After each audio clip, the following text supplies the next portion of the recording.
الزمالك بيضيع يا جدعان. الزمالك بيضيع. ثلاثة تاني. هو احنا خلاص بقت ابو ثلاثة دي بقت بتاعتنا. ده بقت كل الفرق دلوقتي بتغني لنا ما تسمعونا حسوكوا ايه اللي حصل عندكم. احنا الزمالك دي بتاعتنا احنا. دي بتاعتنا احنا. دلوقتي يا جدعان الزمالك مش فرقة. الزمالك بقى خراب. الزمالك بقى دمار. مجلس الإدارة دمر نادي الزمالك. بصراحة المفروض مجلس الإدارة يستقيل. هو ده احنا داخلين على افريقيا. ده احنا هنبقى اضحوكة افريقيا.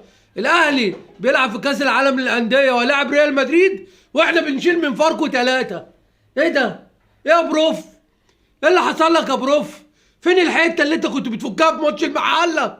ما خدتش منها ليه واديت اللعيبه؟ روق على اللعيبه يا بروف. الزمالك بيضيع. ده احنا كده هننزل درجه ثانيه. الاهلي يبقى بيلعب في كاس العالم للانديه وريال مدريد واحنا المحله وفاركو شايل لنا الطين هنا. ايه ده يا جماعه اللي بيحصل ده؟ ايه اللعيبه دي؟ ده انتوا بقيتوا لعيبه عاله. ده انتوا فضحتونا.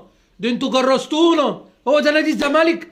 هو ده اللي احنا نفسنا نلعب في كاس العالم؟ ده احنا كويس اللي احنا ما بنروحش كاس العالم. ده احنا كنا هنبقى فضيحه والله. شوف الاهلي بيعمل ايه. الاهلي بيكسب اوكلاند احنا بيتحط علينا من المحله. الاهلي بيكسب الفريق الامريكي احنا بيتحط علينا من فاركو. الاهلي هيلاعب ريال مدريد واخد كاس العالم واحنا هننزل درجه تانية. هو ده الزمالك يا جدعان؟ يا جماعه ارحمونا. مفروض مجلس الاداره يستقيل والبروف ياخد الحته بتاعته اللي بيقعد يفكها كل مباراه ويتكل بقى يروح يعمل عمره في البرتغال. يا جماعه الراجل ده محتاج عمره. دي مؤامره من اللعيبه خلي بالكم. هي باينه اللي هي مؤامره كده. ايه اللي الزمالك بقى ايه يا جماعه؟ سمك لبن تمر هندي. ده اللي احنا شايفينه من الزمالك. وشكرا قوي للعيبه التعبانه بتاعت الزمالك.